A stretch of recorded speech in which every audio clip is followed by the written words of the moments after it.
Good afternoon, guys. How are you today? I hope you're doing pretty good. Well, today, something I would like to discuss, guys. Almost forgot. Well, this is going to be our fifth class going on YouTube, so you guys can check it out. And as you guys already know, I'll start the class speaking English to train your listening skills as well. Okay? Well, before I start the class properly said, I would like to say that I'm kind of proud of your improvement using the language. So this means progression using the language. It's being made. So I'm really proud of you guys. Yeah, congratulations. Well, today we'll talk about two kinds of topics, study topics. The first one, it's named frequency words. And I know it's kind of obvious, but there are some words that you normally use to express how many times you go over a place or how many times you do something, how many times you whatever. When you want to say how many times you do anything. If you never go over a place, if you always go over a place, barely go over a place, we'll see some examples after that, okay? And the second study talks will be about comparison. And I'm saying comparison, I mean it to be some words to compare to another word.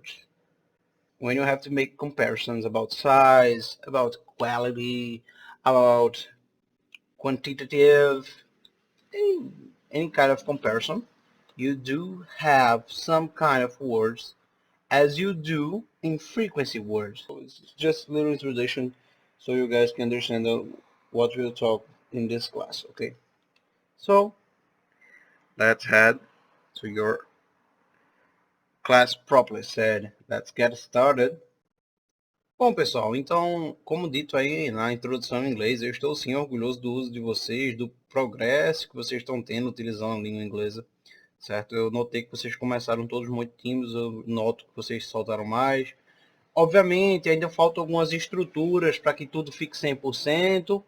Falta eu introduzir a vocês a utilização de preposições, aí eu vou notar, eu já venho notando a melhoria na produção de frases de vocês. Quando eu introduzir as preposições, advérbios de frequência, que é o caso de hoje, ou quando a gente fizer a introdução, por exemplo, que vai acontecer hoje também dos comparativos, dos comparativos, vocês vão ver que as suas frases vão ficar cada vez mais completas. Isso está me deixando bem orgulhoso, para ser sincero. Quer dizer que eu acho que a gente vai pegar no livrinho da gente, talvez até o término do mês não, que o mês está quase acabando, mas aí na metade do próximo mês. Isso me deixa bem contente em relação à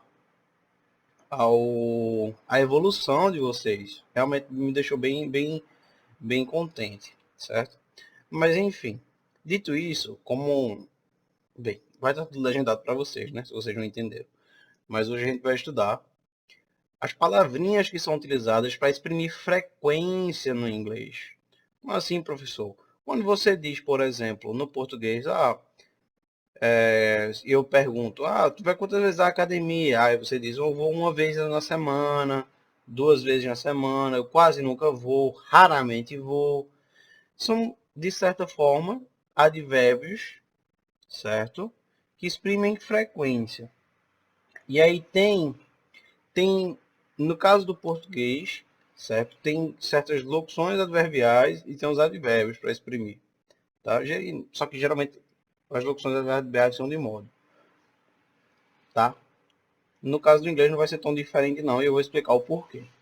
Bom, a gente vai fazer a primeira transição, a gente vai começar com os advérbios de frequência, e aí então a gente vai partir para os comparativos, certo? Bom, dito isso, e o comparativo no caso é é um velho conhecido de vocês, na verdade, que é o superlativo e o comparativo, né? A gente separa os dois. Na verdade, veja que coisa engraçada. Eles fazem parte dos comparativos no geral, mas eles são separados em comparativo e superlativo. Isso aqui é meio complicado de entender assim, mas eu peço que não entenda assim, que o superlativo é um meio de comparação, mas dentro do meio de comparação dentro dos meios de comparação tem uma seção específica que se destaca das demais, e essa a gente chama de superlativo, mas não deixa de ser uma comparação também, tá? Na verdade, o superlativo é o grau máximo que uma coisa pode alcançar, né? Então, geralmente é uma categoria em comparação, digamos assim, a nível global, geral. Eu sei que vocês não vão entender muita coisa do que eu estou falando agora, mas quando a gente for para os exemplos vai ficar um pouco mais fácil.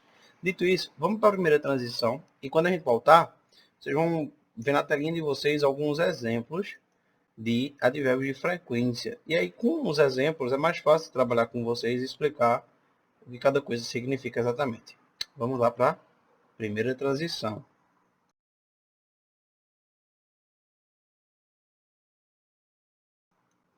Bom, pessoal, vocês já estão me vendo aí a telinha de vocês, os tipos de advérbio de frequência. Bom, e aí, existem dois tipos de advérbio de frequência, certo? O que tem frequência definida e os que tem frequência indefinida. Professor, não entendi. Se o senhor disse que eu quero quando eu queria exprimir especificamente quantas vezes eu ia, não já é definido? Nem sempre. Quando eu perguntar a você quantas vezes você vai na academia e você me responde raramente, isso não me diz muito exatamente quantas vezes você vai. Exprime frequência? Exprime. Mas não me diz exatamente quantas vezes você vai à academia. Agora, se eu já perguntar a você, você me responde que vai 3 vezes na semana, isso sim me exprime uma frequência definida. Então, essa é a primeira divisão que eu quero que vocês entendam. Os que têm frequência definida, geralmente marcam o tempo cronologicamente falando. Ou seja, eles estão relacionados à quantidade de dias, mês, ano, horas, minutos, segundos, ou seja, o tempo cronológico. Já indefinida, não. A indefinida você não consegue definir a hora exata, quando aconteceu, o ano que aconteceu, seja lá o que for. São só palavras que meio que indicam a generalidade, né? E que, baseado nessa generalidade, você consegue ter, por exemplo, uma porcentagem do quanto essa pessoa faz essa ação ou não faz essa ação, no caso. Tá bem? Bom, vamos lá. O primeiro exemplo aí que vocês estão vendo na telinha é o once a day, certo? E aí, esse once, vejam, notem a pronúncia. É importante que toda vez que eu ler uma palavra em inglês, vocês, se optarem por não pausar o vídeo, tentem repetir até sair parecido um pouquinho a, a pronúncia. Obviamente, eu não sou um nativo, eu, eu considero minha pronúncia boa, mas eu não sou um nativo. Se vocês quiserem ainda uma pronúncia até um pouco não, assim, mais próximo ao nativo que a gente vai ter, vai ser o Google Translate, né? Se vocês pegarem essas palavras e colocarem lá e colocar para ouvir, vocês vão ouvir aí a pronúncia correta também, tá? Mas o importante é que vocês parem e tentem repetir essa frase até sair no mínimo parecido, certo? Porque vocês vão aprender como as palavras soam, no caso. Mas vamos lá. Esse once, ó, note, once, once, é como se eu estivesse dizendo o, se, só que é muito rápido. Once, once, e suave, de certa forma. Once. Exemplo de frequência definida, vocês estão vendo. Once, e por que está em parênteses a day? Porque esse a day pode ser separado por a week, a year, a once an hour, por aí vai, tá? Engraçado, uma coisa que eu tenho que explicar para vocês depois é o uso desse a e do n. O a é o artigo indefinido. Eu creio até que eu já disse isso, mas faltou. Eu vou colocar uma atividadezinha bonitinha quando a gente estiver falando de artigos e preposições, certo? Mas já adianto que nem sempre a gente usa o a. Às vezes a gente usa o an. E quando é que a gente usa o an, professor? É quando a próxima palavra ela começa com a vogal ou quando tem som de vogal. Por exemplo, eu não digo a hour, eu digo an hour. Hour, no caso, sendo hora. Hora tem H. Então, em teoria, tendo uma consoante, era para ser A, não é? Não, porque a lógica de você usar o AN é justamente quando você tem esse som de vogal. E hour começa quase e começa com um som de H mudo, né? Por isso que a gente usa AM. De qualquer forma, once significa uma vez. Twice, veja que a partir de 3 vezes a gente já não tem mais um número, não tem uma palavrinha específica.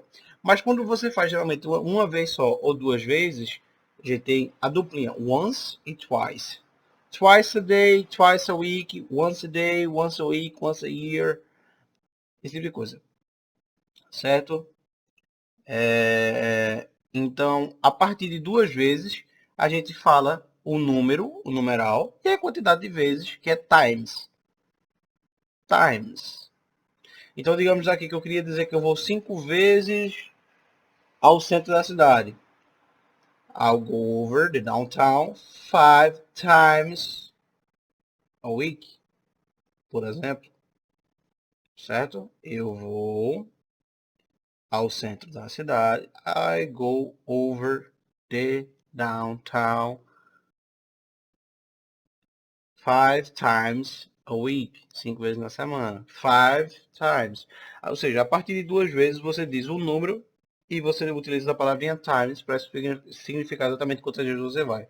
Certo? Lembrando que esses exemplos aí que estão entre parênteses podem mudar conforme a frequência, né? Mas o importante é vocês focarem no que está fora do parênteses, porque o parênteses pode mudar. O que tudo aí está, por exemplo, o que está dentro do parênteses pode mudar, por exemplo, em vez de dia, a day poderia ser uma semana, em vez de uma semana poderia ser um mês, em vez de um mês poderia ser um ano, em vez de um ano poderia ser uma hora, né? O negócio já complica mais um pouquinho. Depois disso aí tem a gente, vocês estão vendo aí, several times, several. Não é tão difícil de pronunciar, tá? É several, só que muito rápido. Several times.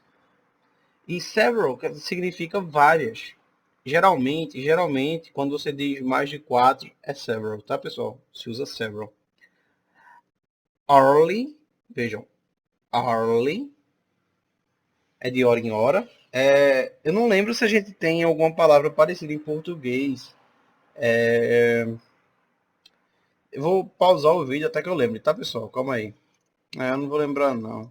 Eu não creio que a gente tenha uma palavra só, não, mas é de hora em hora, tá? Só para lembrar mais uma vez a pronúncia. Hourly, hourly, hourly, hourly, hourly, de hora em hora. Daily é o diariamente da gente, certo?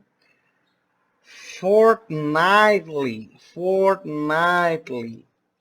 E aí pode até lembrar o nomezinho do jogo, né? Mas é quinzenalmente. Raramente você vê isso aqui, tá em uso, quinzenalmente. Pelo menos assim, na minha convivência com o pessoal, eu ouvi muito pouco essa aqui. Todos os outros eu ouvia bastante, mas esse aqui foi bem raro. E aí tem monthly, yearly, seguindo a mesma lógica, diariamente, quinzenalmente, mensalmente, anualmente, tá? Aí a gente tem every hour, que é de hora em hora, ou poderia ser traduzido, professor, every não é todo? Sim, tem toda a razão. Então pode ser aqui trazido como toda hora, certo? E quando usar esse, professor, o hourly, no caso, em vez de every hour, depende. Depende realmente do contexto, tá, pessoal? Gramaticalmente, eles têm o mesmo peso, digamos assim, tá? Se eu perguntar a vocês quantas vezes você toma um remédio por dia, você quer me responder a toda hora, ou você responde um, ou responde com o outro. Depende realmente do que você preferir, tá? Só que nem sempre hourly pode ser usado no contexto de every hour. Mas é uma coisa que a gente vai entrar no contexto, vai ser um pouco mais à frente. Por enquanto, eu garanto que vocês não vão se debater com o contexto, porque não, vocês não possam usar os dois, tá? Enfim. Tem aí do mesmo jeito, temos every day, every month, every year. Ou seja, esse every é todo, certo? Então, toda hora, todo dia, todo mês, todo ano. Né? Como tá no plural, como dá uma ideia de todo, não seria todos os dias, todos os meses, todos os anos, né?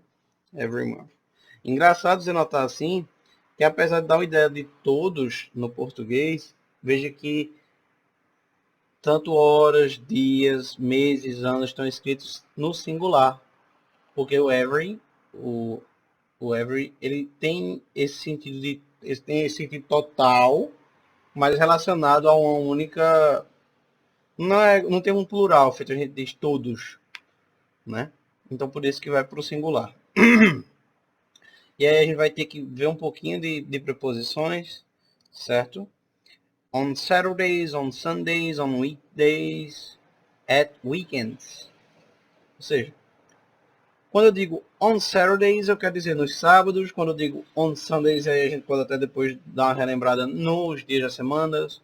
Monday, segunda.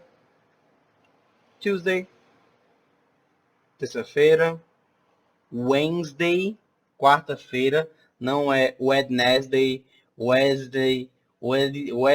né? Wednesday, feito eu já escutei também. É Wednesday, Wednesday.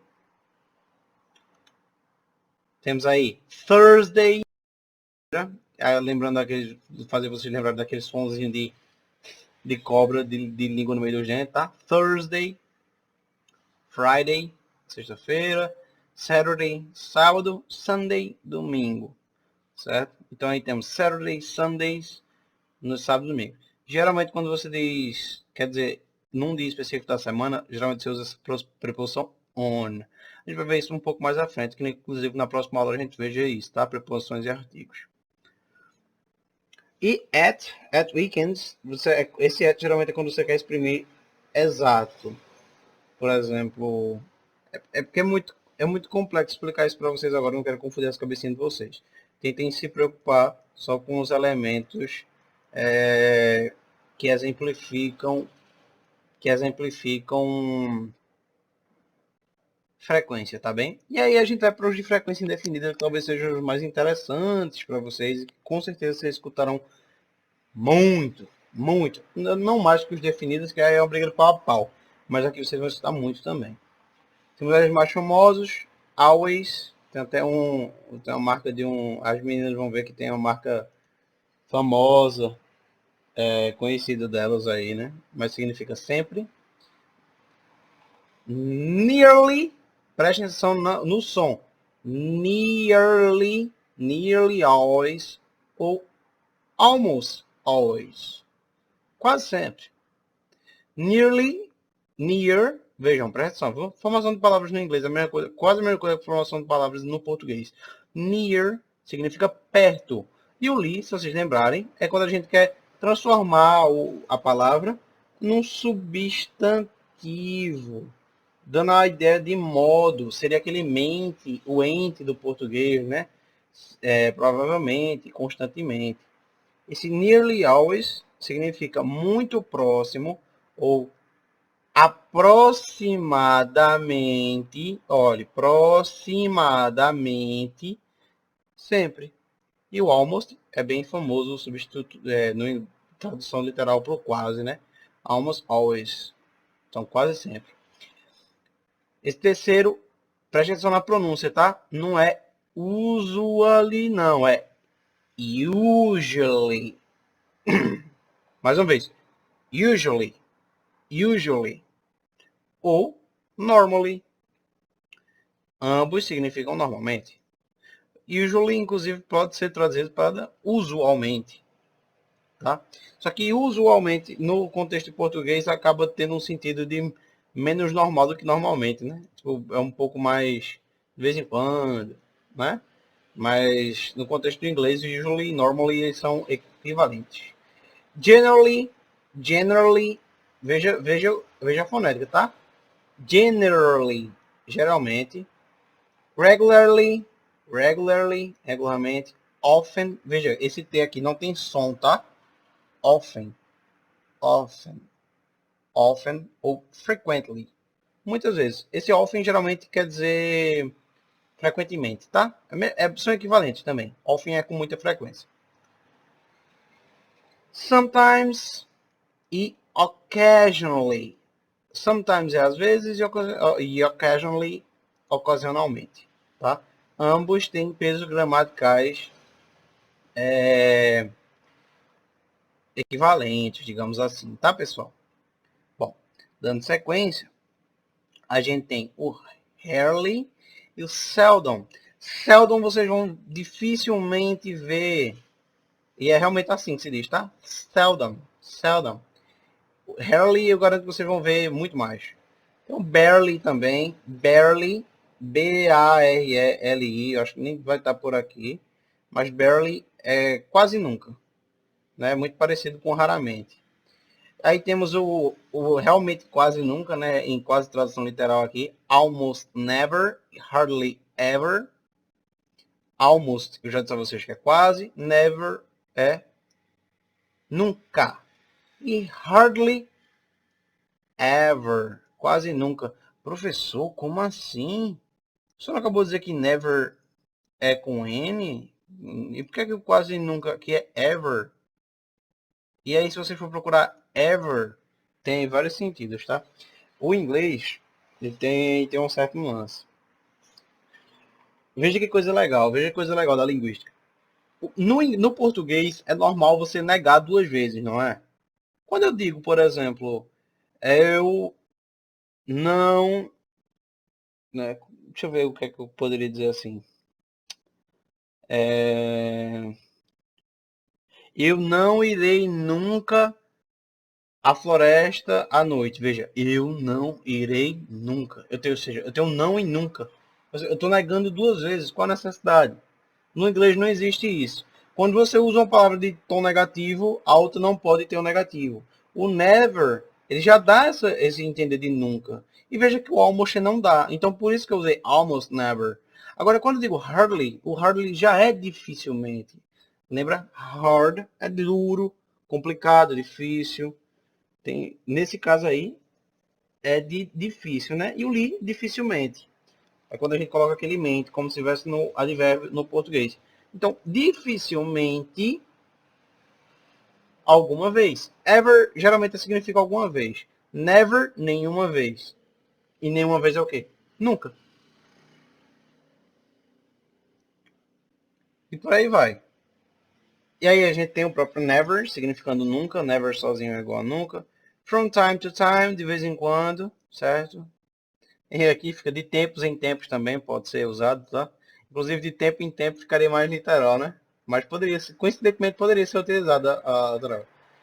Again and again, again and again. Quando você escutar alguém dizendo again and again and again and again, essa repetição aí é justamente para dar esse sentido no uso de repetição, é repetidas vezes. Né? O again é de novo, né? Então se eu digo again, again, de novo e de novo. Now and again, now and then. Now and again quer dizer de quando em quando. E now and then, agora e depois, de quando em quando também. Esse then aqui, tá? Ele dá a ideia de depois. Now and then. De vez em quando em quando. At times, por vezes, em tempos, certo? Todos eles indicando frequência, mas de forma indefinida, como vocês puderam notar. E o que é importante vocês saberem para poder começarem a utilizar esses verbos? A posição dele geralmente é do mesmo jeito que você coloca no português, tá? Geralmente ela vem no final da frase.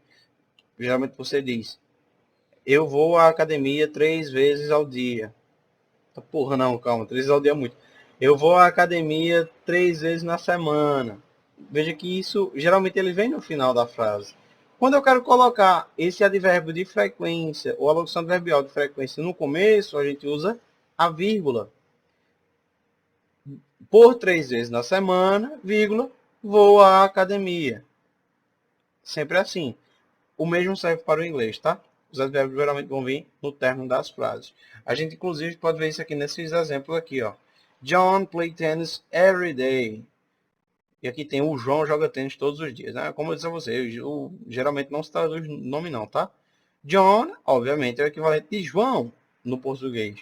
Mas não se traduz nome não. John é John e João é João. February has 29 days every 4 years. O mês de fevereiro, ou seja, fevereiro, February, has, terceira pessoa do verbo have, tá? Do singular. 29 dias todos os 4 anos. Só que nesses todos os 4 anos é a cada 4 anos, tá? Every 4 years. Ou seja, todos os 4 anos. Né? Vocês têm que abstrair, no caso, esse sentido. De 4 em 4 anos, tá? É nesse sentido. Quando eu digo every 2 years, é de 2 em 2 anos, e assim por diante. Por mais que pareça todos os 4 anos, não faz tanto sentido. Mas é quando você leva para o sentido de ser uma frequência, aí começa a fazer mais sentido. I visit my dentist twice a year. Ou seja, eu visito meu dentista 2 vezes ao ano. Esse twice aqui, lembrando twice, once. Então, twice são 2 vezes, once, uma vez. Tá bem? Beleza. Esses aqui, obviamente, são os definidos, né? A posição dos definidos. Bom, já os indefinidos, eles se usam tanto no começo, no meio, no fim. Depende muito da situação. Que vocês vão notar que vocês sempre vão poder utilizar eles assim como vocês usam os advérbios definidos, né, no final da frase. Porém, há certos, digamos assim, repetições de uso. No início da frase, geralmente é quando você tem, aliás, desculpa, no início ou no fim da frase, seria mais ou menos do mesmo jeito que você usa o advérbio de frequência. Se for no início, coloca lá a vírgulazinha bonitinha. Se for no final, não precisa. Tá? Geralmente é assim. Ou ele dá ênfase no começo ou dá ênfase no final. Ponto. Quando você coloca o always ou never, ou sempre ou nunca, mais o imperativo, ou seja, quando você está dando uma ordem junto a uma frequência, por exemplo, always eat vegetables, ou always drink water. Always drink water é melhor. Sempre beba água. Aí vem no começo, ou então never drink, sei lá, never eat too much, nunca coma demais, demasiadamente, esse tipo de coisa, certo? Quando você quer fazer uma ideia de always ou never, mas o imperativo, ou seja, dando uma ordem, você coloca no início da frase. Tá? Vocês estão vendo alguns exemplos, eu estou passando na tela, não vou passar todos não, porque a gente já perdeu até não é que perdeu, mas a gente gastou um belo de um tempinho, né? A gente investiu um belo de um tempinho, tá? Aí tem várias, tem várias repetições, tá? Quando tem verbos auxiliares, eu não vou entrar agora em vocês, não faz muito sentido. Não, o resto não faz sentido eu entrar com vocês não. Notem só esses dois usos mesmo, tá? Quando tem um imperativo ou quando eu só quero dar uma ênfase mesmo. O resto eu vou ter que fazer algumas introduções para que fique um pouco mais claro para vocês. A gente vai dar sequência agora, espero que todos tenham entendido. E a gente vai dar sequência para os comparativos, certo? Vamos lá. Bom, agora vocês já estão vendo aí, pessoal, um comparativo e o superlativo. Só para vocês diferenciarem um pouco mais, todas essas palavras que eu falei com vocês eu quero que sejam vocês. Eu vou pedir para vocês irem acrescentando ao vocabuláriozinho de vocês, tá? Sempre que vocês escutarem uma palavra nova, tá bem? De qualquer forma, estão vendo aí essa pequena introdução, eu até vou ler com vocês. Em inglês, os adjetivos podem variar em gênero, masculino e feminino, número singular e plural, e grau, normal, comparativo e superlativo, certo? Lembrando que isso usa adjetivos. Para os substantivos nem sempre isso é verdade, tá? Mas para os adjetivos sim. De qualquer forma, e não é obrigado ter todas as características não. Pode variar, não é que vão variar em gênero, enfim, tudo que tiver aí não, tá? Mas o grau, que é o comparativo superlativo, o superlativo vai expressar o grau mais intenso ou mais alto de uma característica ou qualidade. Costuma estabelecer uma relação entre o substantivo e um grupo de substantivos. Por exemplo, John is the oldest student in his class. John é o aluno mais velho da sala, da turma deles, como vocês quiserem colocar, né? Já o comparativo tem a função de expressar uma qualidade comparando com outro substantivo. É quando você quer comparar um com o outro, e não no geral. Por exemplo, Sally is stronger than Bob. E aí fica Sally é mais forte do que Bob. E aí tem uma série de regrinhas. Eu vou passando. Tem muitas palavrinhas aqui, certo? Eu posso falar com vocês. Mas tem umas regrinhas, tá? Eu vou deixar esse site com essa tabela no link para vocês darem uma olhadinha depois. Mas uma coisa que eu quero que vocês percebam é que tanto um como o outro, geralmente, e aí a gente vai começar pelo superlativo, tem umas regrinhas para serem utilizados. Normalmente, quando você quer dizer que uma coisa no superlativo, você quer colocar no superlativo, você usa essa formulazinha que vocês estão vendo no quadro. Você tem o de, o adjetivo e a terminação est, como vocês viram lá, oldest, certo?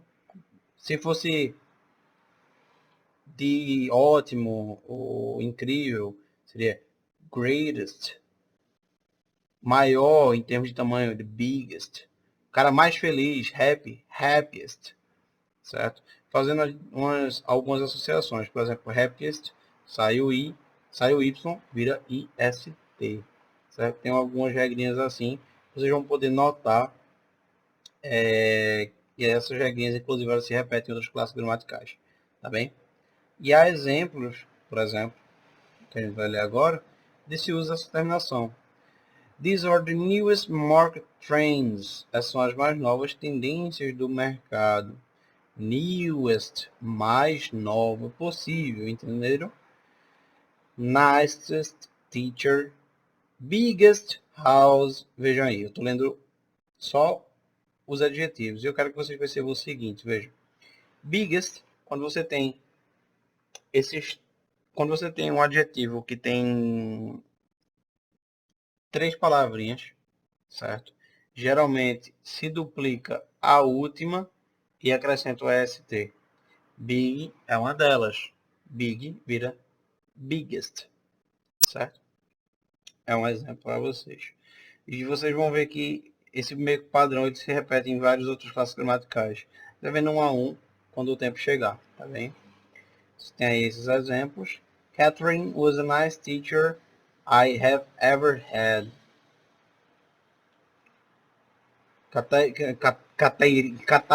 Catherine foi a professora mais legal que eu já tive. Né? Mike lives in the biggest house on the street. Mike mora na maior casa da cidade, da rua, ou da cidade. Desculpa, gente, da rua. E Bob is the happiest kid in our family.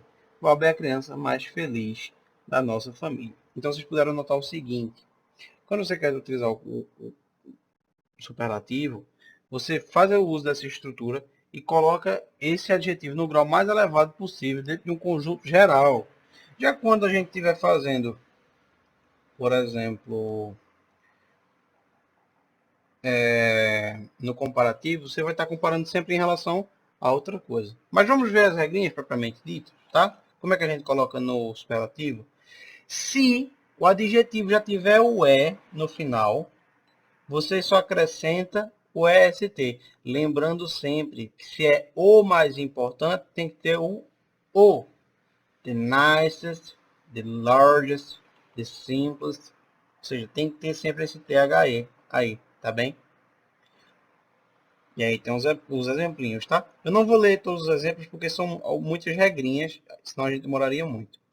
Mas aí, quando já tem o E no final, você só acrescenta o D, ou seja, o artigo definido, o ou a, e o ST, em vez de acrescentar ST no final, certo? Quando você tem adjetivos de uma ou duas sílabas terminados em vogal mais consoante, por exemplo, big, fat, sad, ou seja, palavras de uma única sílaba, veja que tem essa estrutura de 3 letrinhas, consoante, vogal, consoante. Você pega essa última consoante, duplica e acrescenta ST. Por exemplo, big, B, I, G. Você duplica a última, G, e acrescenta ST. Vira the biggest. Aí você tem, por exemplo, fat, gordo. FET, consoante, vogal, consoante. Duplica a terceira, FETT, acrescenta ST. The fattest, ou seja, o mais gordo. E por aí vai, tá bem? Geralmente nessa estruturinha. Só que essa regra não se aplica em tudo, tá? Quando ela tem, no entanto, tem exceções, tá? Quando elas terminam em vogal consoante, não tem exatamente, como é que eu posso dizer? Alguns adjetivos que burlam essa regrinha. New é um exemplo. Newest. Você não duplica o W. Por quê? O W nem som de vogal tem, apesar de ser, nem som de consoante tem, apesar de ser um. Ele tem mais um som para uma vogal. Por isso que você não usa, tá? O clean, mais ou menos do mesmo jeito. Ele não tem esse som. Ou seja, em consoantes mudas, não necessariamente mudo, mas que o uso dela é mudo, geralmente não se aplica essa regrinha, tá bem? Você não precisa duplicar. Quando já tiver o terminado em Y, como disse a vocês, acrescento, você retira o Y e acrescenta o I.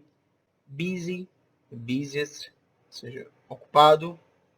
Crazy, craziest, ou seja, maluco, o mais maluco.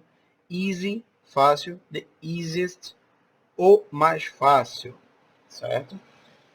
Tá bem interessante aí.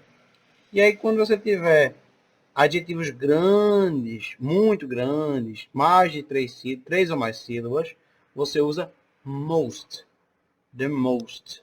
The most. Vamos supor, beautiful. The most beautiful girl in our city. Ou seja, a garota mais bonita da nossa cidade. Intelligent, the most intelligent, the most interesting, the most valuable, valuable, por mais estranho que se pareça, tá, gente? Vocês podem até colocar. Deixa eu colocar o Google para falar, que aí vocês vão escutar ele falando aqui, ó. Tá? Interessante esse aqui, ó. Deixa eu escutar, eu vou colocar vocês para escutar. Valuable. Veja. Aliás, escutem no caso. Valuable. Escutaram? De novo. Valuable. Vocês sempre podem fazer isso, tá? Colocar aí o Google para falar, para vocês perceberem aí as diferenças de pronúncia, etc. Vocês vão notar que alguns vocês vão ter um enrolado na língua para falar. Mas vamos aos comparativos. E aí temos os comparativos de inferioridade, de igualdade e de superioridade. Do mesmo jeito que a gente tem no português. Tá? E a única diferença vai ser a estrutura.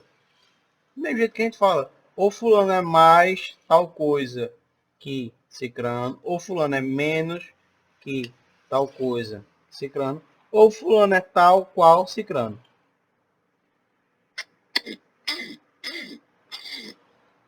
Bom, né? É bem na cara. Então, vemos aqui, para o comparativo de inferioridade, temos aqui o less, significa menos, o adjetivo que vocês querem colocar, e o than, que aqui é o nosso relativo, né? O pronome relativo.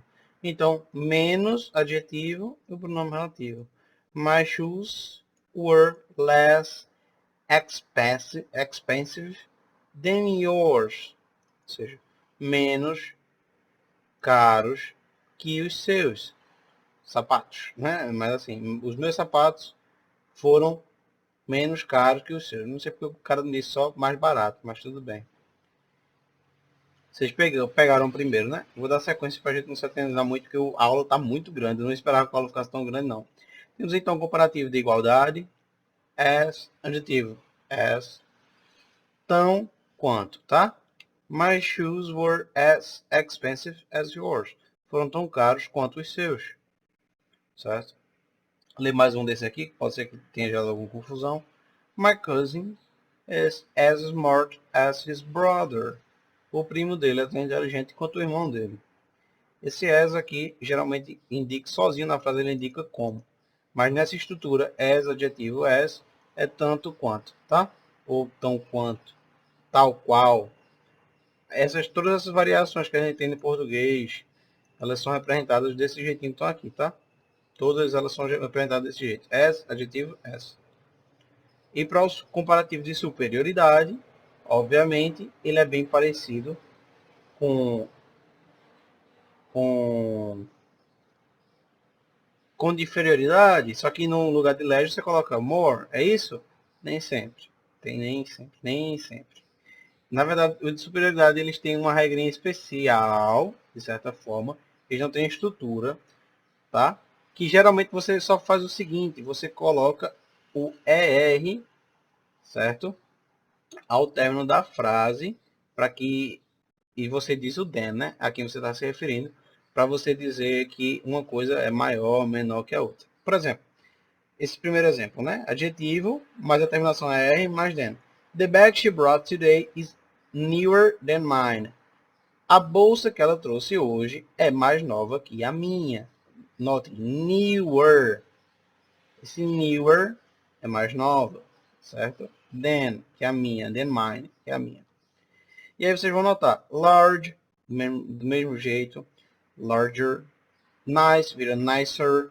Simple, vira simpler. E por aí vai, tá?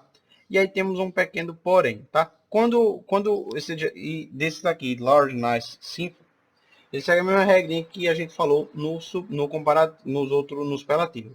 Se ele já tiver o R, e você tem que acrescentar o R, como a gente viu no geral, como ele já tem o R, a gente só acrescenta o R e o than, tá bem?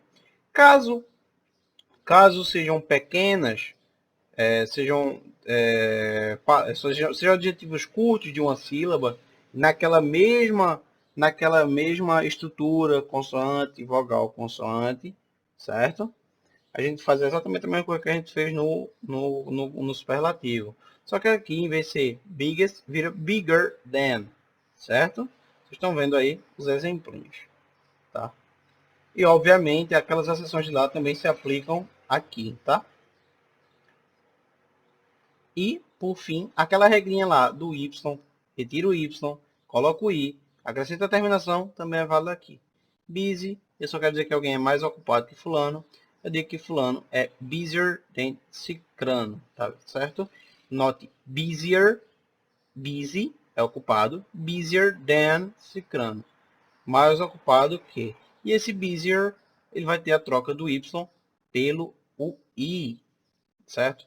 E do mesmo jeito que a gente tem aqui no comparativo, no superlativo, na verdade, a gente usa o most para adjetivos muito grandes. Quando a gente tem adjetivos muito grandes no inglês, a gente usa more. More. Agora sim, está bem parecido com a inferioridade que a gente viu. Era less adjetivo than, que vai ser more adjetivo than. Esse more geralmente a gente só usa quando é o comparativo de 3 ou mais sílabas, né? Por exemplo, more beautiful than. Se eu digo Caroline is more beautiful than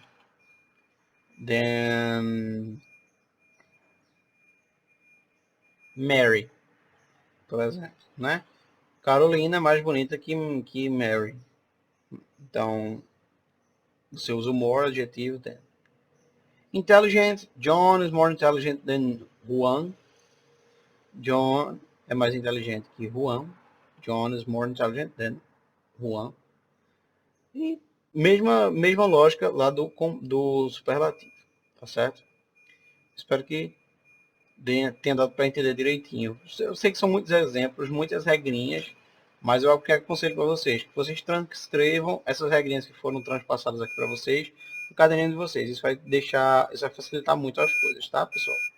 Bom, vamos para a última transição, a gente faz os encerramentos e aí eu posso tirar as dúvidas de vocês.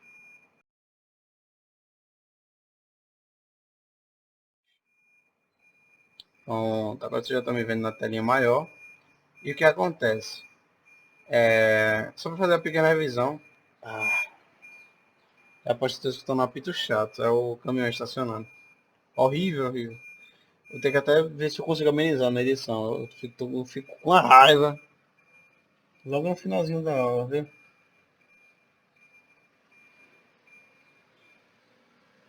Parou. Pronto, graças a Deus. Bom, o que eu queria dizer a vocês é o seguinte.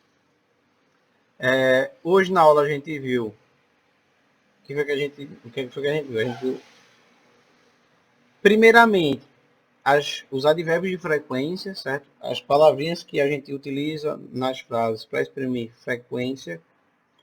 E em segundo lugar, na verdade, local não, desculpa. Em segundo lugar, a gente viu os adjetivos de comparação, né?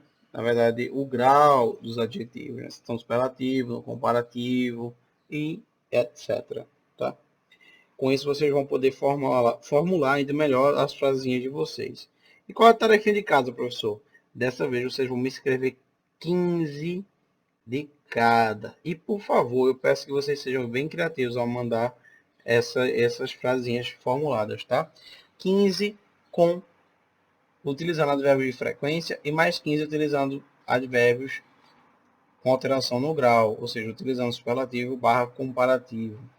Tá bem, pessoal? Então, no mais, ficamos por aqui. Próxima aula, provavelmente, o que a gente vai estar estudando vai ser artigos e preposições. Então, vai ser uma aula também bem interessante, certo? Vejo todos na próxima. Espero que não tenham grande dificuldade. Mas, em caso de quaisquer dúvidas, estarei no grupinho para saná-las, certo? Um beijo bem grande. Espero que todos fiquem com Deus. E até a próxima.